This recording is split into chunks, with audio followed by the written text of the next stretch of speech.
Hi, it's math time with Mrs. Stepperschmidt.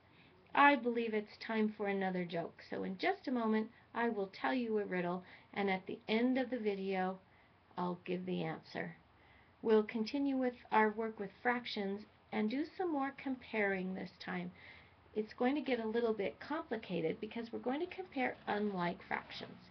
But let's start with the riddle. What musical instrument cannot be seen or touched? I'll tell you the answer later. And let's move on with our fractions. Here's a problem of the day. I call it a POD. That involves comparing unlike fractions. In order to solve this problem, you need to compare and order these fractions from least to greatest. It will work the best with fraction strips. Okay, we're using 1/2, 4/7, 3/9, and 2/10. These fractions have unlike numerators and unlike denominators, so it's going to be really difficult to compare them since we don't have any concrete knowledge of how these work together, except with our strips. I'll show you a trick though. Many times when it's needed, comparing a fraction is necessary, you'll notice that some of the fractions the two fractions you need to compare are related to each other. That means they have denominators that are multiples of one another.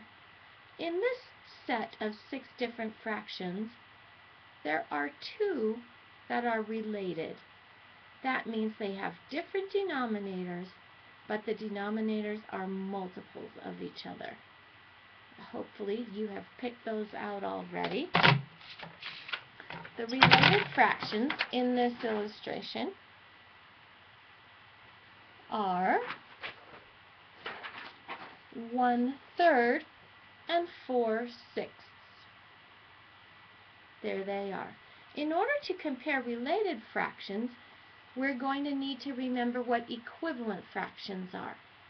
You have a choice. You can multiply to make these fractions be like fractions.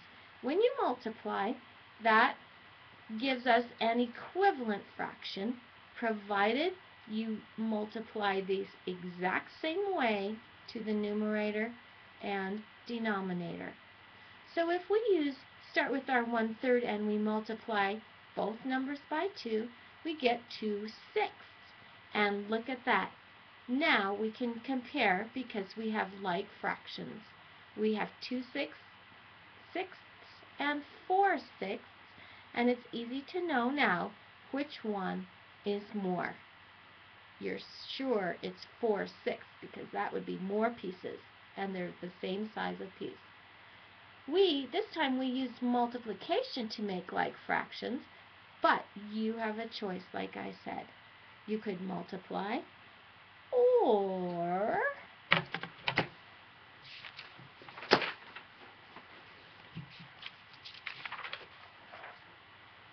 you can divide to make like fractions.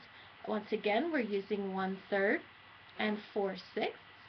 This time we'll divide this one, the 4/6, we divide the numerator by 2, and we divide the denominator by 2, and we can see that we're working with a fraction that is equivalent to 2/3.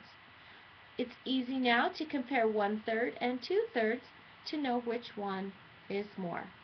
That's all there is to it when you have related fractions, because their denominators allow us to multiply or divide to give us an equivalent fraction to use when we compare. I guess it's time for the answer to that riddle. What musical instrument cannot be seen or touched? It's a voice. Did you know that the human voice is a musical instrument? Well, it is, and that's the answer to the riddle. Here also is the solution to the problem of the day. In order from least to greatest, these fractions are, let's find my problem of the day to make sure I'm doing it right. From least to greatest, 2/10 is the smallest amount, 3/9 is the next, then 1/2, then 4/7. That's the solution for the problem of the day. I'm really excited to be helping you learn about fractions, and I'll be glad to see you at school too. Have a great day, and remember, it's fabulous to be kind.